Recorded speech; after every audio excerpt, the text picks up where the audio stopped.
Mais où est le problème? Donc je voulais savoir, est-ce que ce n'est pas un problème de méconnaissance qui est là? L'ignorance et le repli sur soi. Et c'est en cela que je voulais poser 3 questions, si vous permettez. Est-ce que la notion de civilisation judéo-chrétienne dont se targuent les Occidentaux n'est pas une notion qui exclut de facto ceux qui ne sont pas de cette civilisation? Ça, c'est une question que je pose.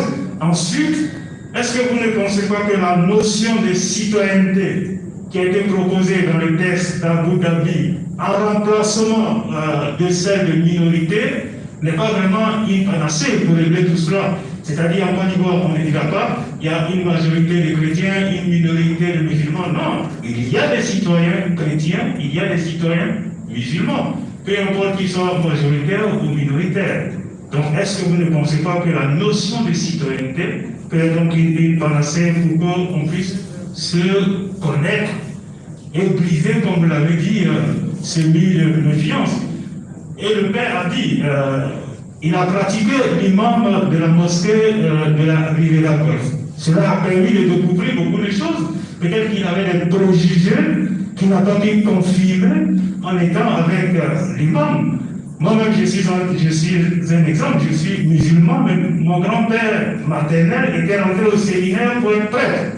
Dieu merci qu'il n'est pas parti beaucoup, sinon je ne serais pas là. Mais cela me permet quand même de connaître les deux religions et d'être beaucoup plus ouvert dans ce que je dis. La 3e question, est-ce que l'initiative de la maison d'Abraham, qui est en construction à Abu Dhabi, qui va réunir sur un même espace une mosquée, une synagogue et une église, n'est pas un exemple à vulgariser partout pour que les gens se connaissent et brisent ce mur qui les sépare et construisent à la place des ponts? Je vous remercie. Merci. Le professeur Maurice a posé 3 questions. Nous allons nous contenter de ces 3 questions en espérant que nous restons dans les 10 minutes qui nous sont imparties.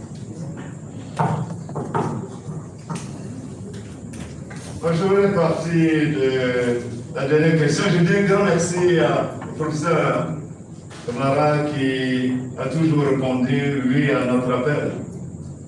Et cet après-midi, il nous a apporté, il nous a présenté justement le document. Je lui dis merci. Alors, je parle du dernier exemple. L'exemple à vulgariser une mosquée, une synagogue, une église. Si, ça pourrait être un exemple à multiplier. Mais moi, je crois qu'il faut aller encore plus loin. Il ne faut pas s'arrêter au mur matériel. Les vraies églises se construisent dans le cœur, la personne humaine. Il faut revenir à la personne humaine. On peut bâtir ces 3 lieux de culte-là. Très bien, c'est un bel exemple de cohabitation et tout cela. Mais si les cœurs ne sont pas guéris, si nous avons des murs dans le cœur, ça ne sert à rien. Comme si, moi je n'ai rien contre ce développement, les grands ponts qui se construisent, ces grands buildings, mais tant que les cœurs ne sont pas guéris, ces buildings vont tomber. Quand la colère va gronder, mais les buildings vont tomber, les ponts vont être cassés. Donc, professeur, je suis d'accord, ça pourrait être un bel exemple de voir une mosquée dans une même cité, une mosquée, une synagogue, donc c'est bien.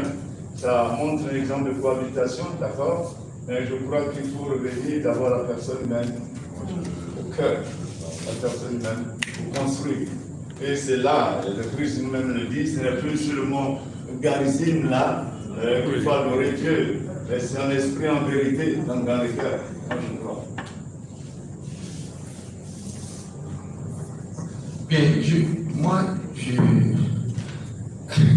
tout à l'heure, quand le journaliste Sylvain parlait, peut-être que son angle de regard était pas forcément la religion. Il disait qu'il n'y a pas de leadership. Moi, je pense qu'il ne faut pas forcément qu'il y ait des leaderships dans le monde. Mais c'est que chacun à son niveau s'engage vis-à-vis des tests qu'il a, croit en ça, et se disent que l'autre, c'est mon frère. On peut être différent dans la doctrine.